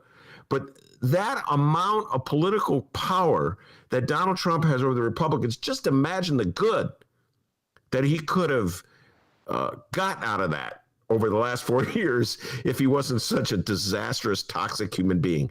Your thoughts? You know, my granny would always say, you cannot get right out of wrong. And Donald Trump is the quintessential example of that. Donald Trump is like a megalomaniac. It's all about him and how he sees the world and what benefits him and what he needs. And sometimes it works for other people, right? Mm-hmm. And he doesn't mind appealing gratuitously to folks who he knows need more, and giving them what they need at that moment, even if it isn't altruistic, even if it's not going to happen, because he'll quickly shift and blame it on someone else. Like, what is interesting about today is that Mitch McConnell thinks he's going to outmaneuver the fool in the White House. Like, he does. It's like, you have allowed this monster to ravage all of America, you know, for the last 4 years. And now he's coming directly from you, and you think that you are going to be the guy that actually puts a pin in his behavior. Good luck, because now Donald Trump said $2,000. The House said $2,000. Mitch is going to be the one who says, no, let's see how this works out. You know, and so I think this is where people say the chickens are coming home to roost. This is the chickens coming home to roost, because people actually do need $2,000. They've needed $2,000 every month since the pandemic started, right? Think about what the recovery would look like if we funded recovery. You can open schools back up if you figure out how to deal with their HVAC systems. You can open schools back up if you vaccinate the people who work in the schools. You can open schools back up if you figure out how to take care of the families of the students who are attending the schools. You can do all of what you desire to do, but it will cost money. And we have a difficult time in this country funding public schools, especially public schools that, you know, are predominantly Black and brown, or have low income students, because they can be white too, and low income students, and they schools ain't getting funded either. Right? We don't have a muscle for that. And so when you have a pandemic that hits, that is ravaging communities of color, all of the worst is happening at the same time, right? And the best that leaders are doing is telling us to trust them. And it's insufficient, and people don't. 70% of the parents in the Chicago public schools say, yeah, we're going to pass on this and do remote learning. Now, if our mayor and her team at CPS were really about their business, you know what they would say? I hear you, parents. Let's make remote learning better and more sustainable. But just like the nut in the White House, they are tunnel vision, seeing what they see. I don't know if that's the malaise of leadership, elected, like political leadership, or not. And it is impacting the most vulnerable of us in the wrong way in this moment, and it ain't sustainable. And Joe Biden ain't gonna snap his finger and we're gonna be out of eyes. Like that's not gonna happen. Like, he's not gonna snap his finger and we are back in the bed in Kansas. Not going to happen. It's going to still be work. The same competing forces are the same competing forces. The only thing that Donald Trump, well, not the only thing, but one of the things that Donald Trump did was that he provoked people into action. Those same people are going to have to stay in formation, because we're not snapping our fingers and we're back in Kansas. Not with the numbers we keep reading about, not with this new mutation of the virus that spreads more infection faster, not with anything that we're dealing with in this moment, not with unemployment, not with the death, not with the trauma. We're going to need a new deal, a greater society. We're going to need all of those like large scale public works, public investment, people investment programs and policies that actually get us out of this. And it has to be multi-year. It is not going to be over in the first term of Joe Biden. It ain't even going to be over in the first 100 days of Joe Biden. This is a mess. Do you have a sense that Joe Biden himself is committed to the sort of agenda that you just outlined? No, I don't think so. I don't think so.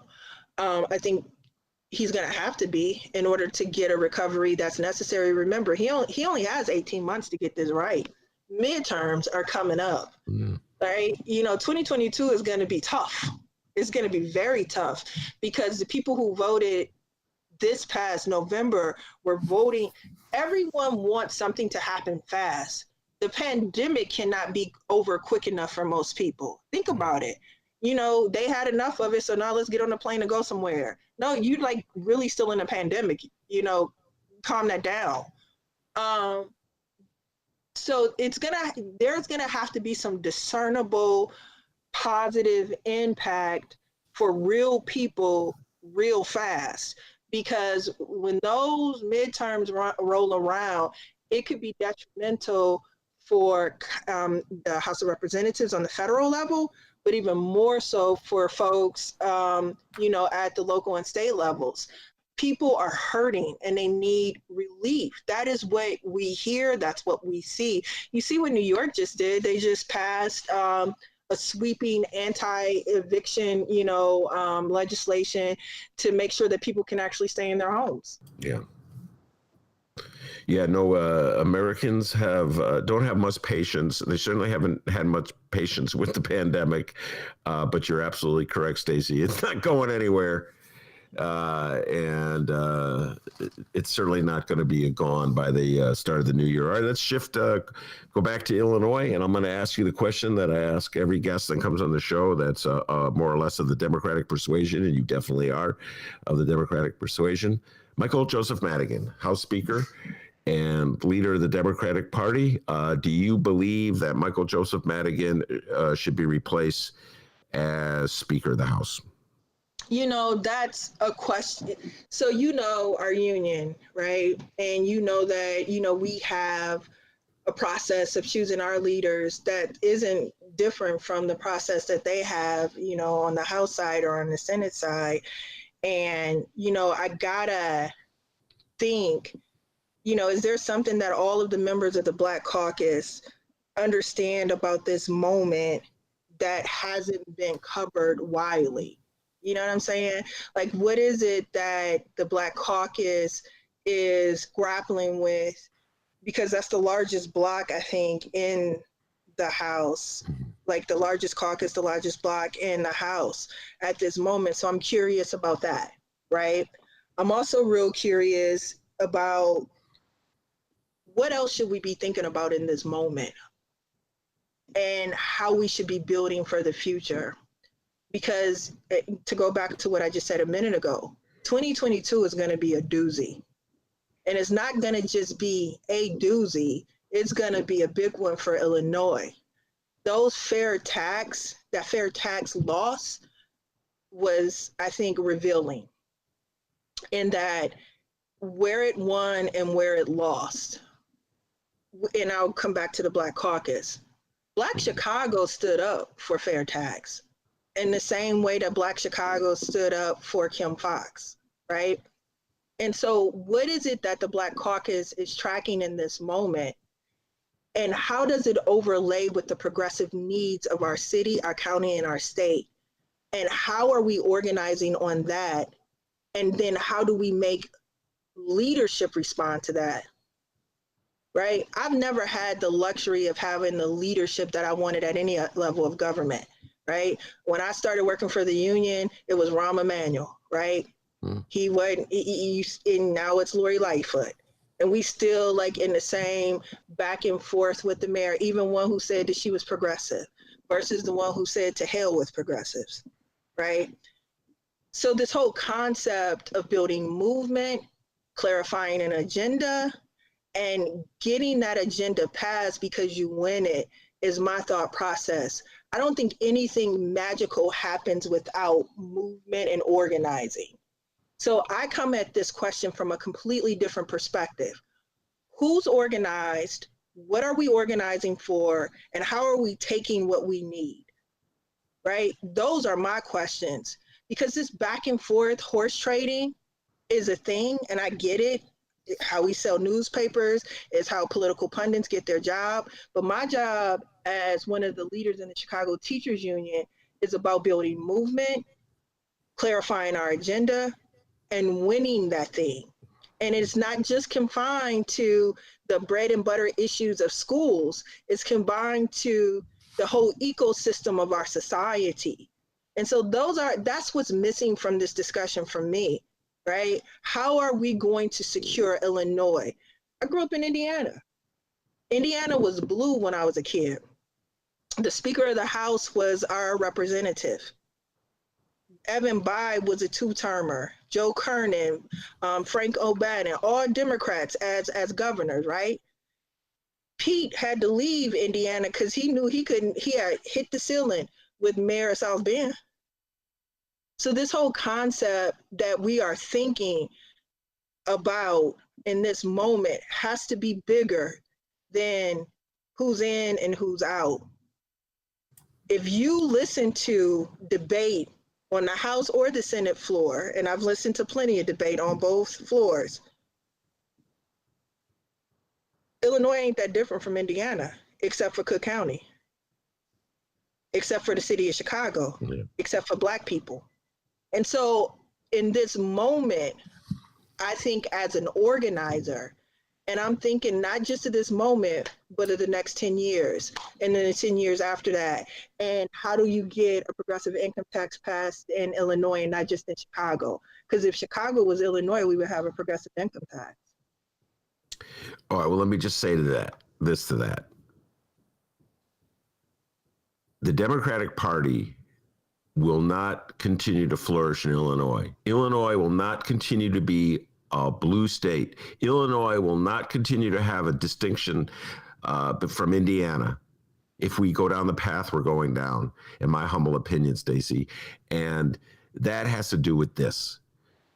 Whether he stays or goes, Michael Maddox, no, if he stays, if he's going to fight, he has to change his ways, Stacy. His old ways of the Wizard of Oz behind the screen, behind the curtain, that doesn't work anymore.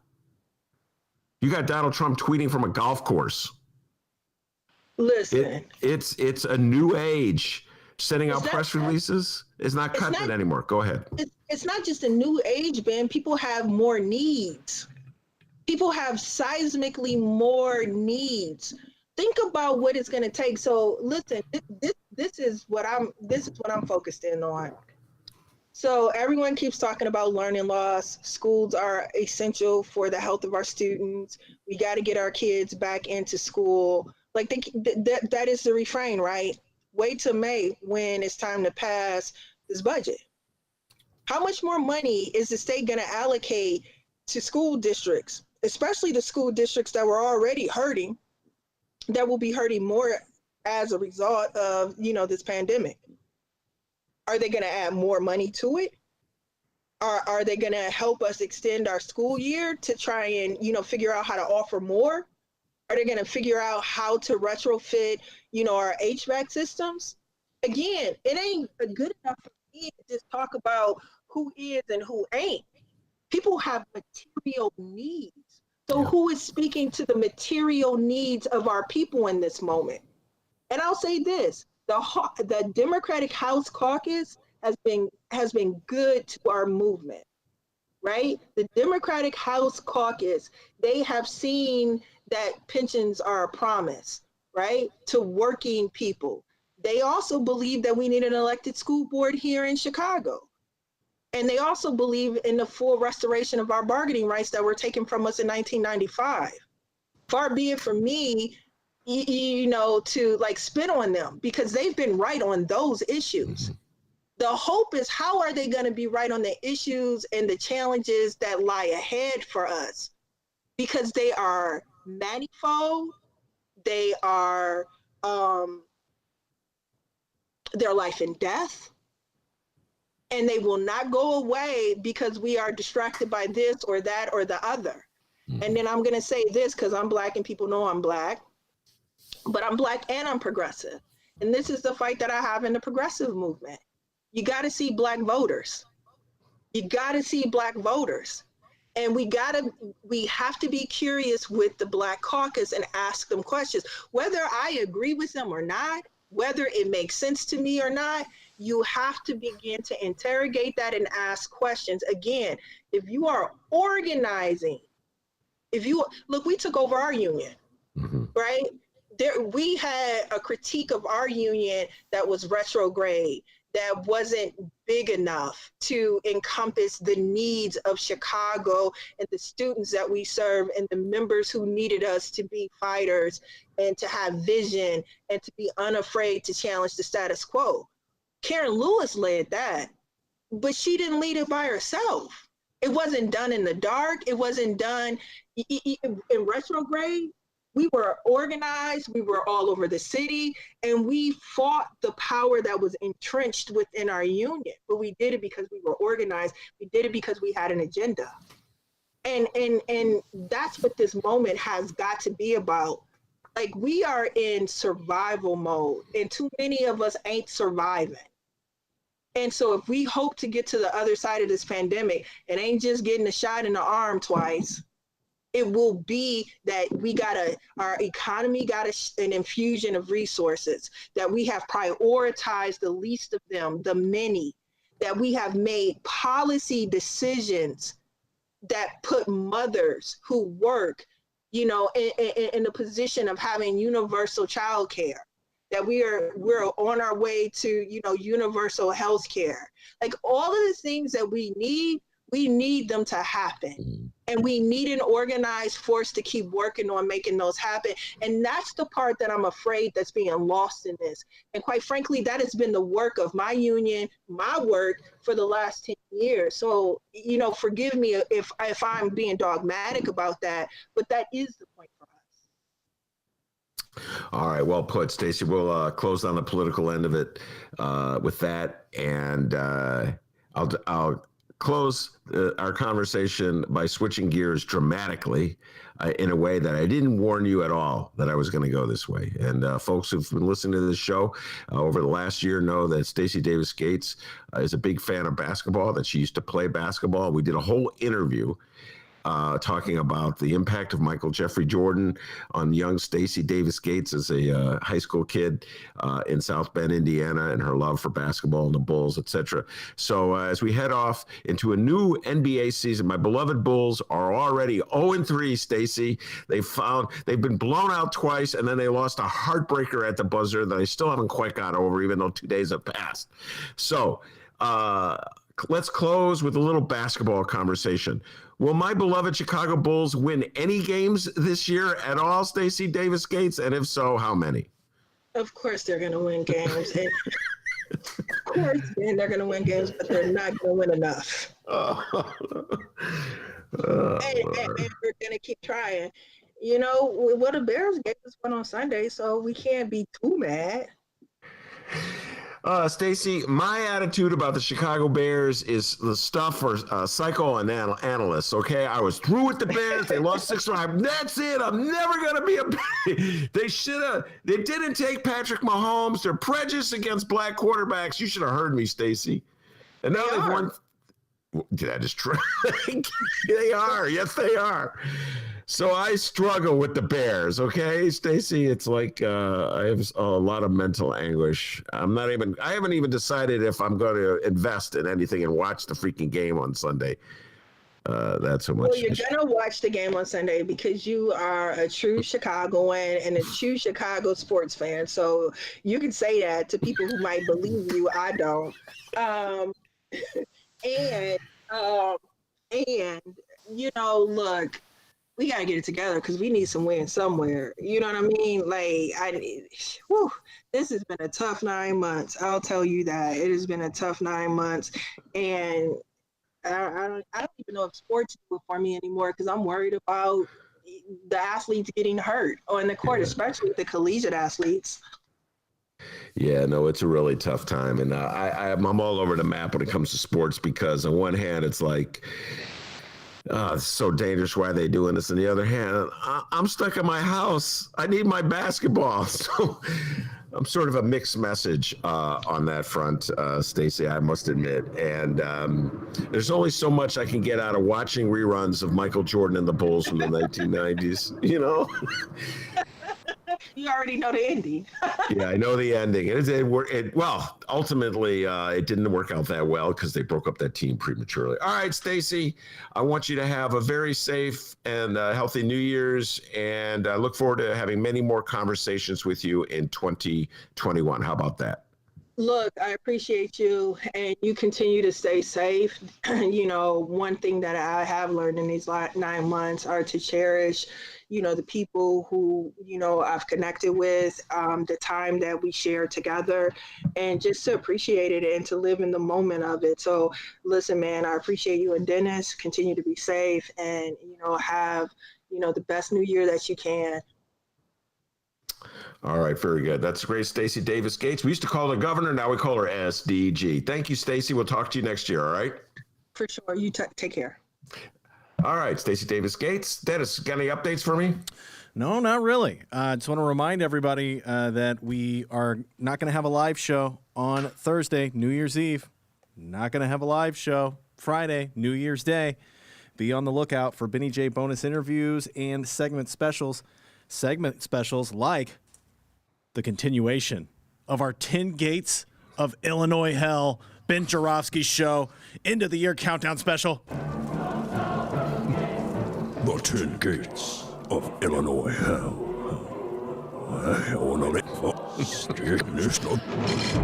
Whoa, buddy.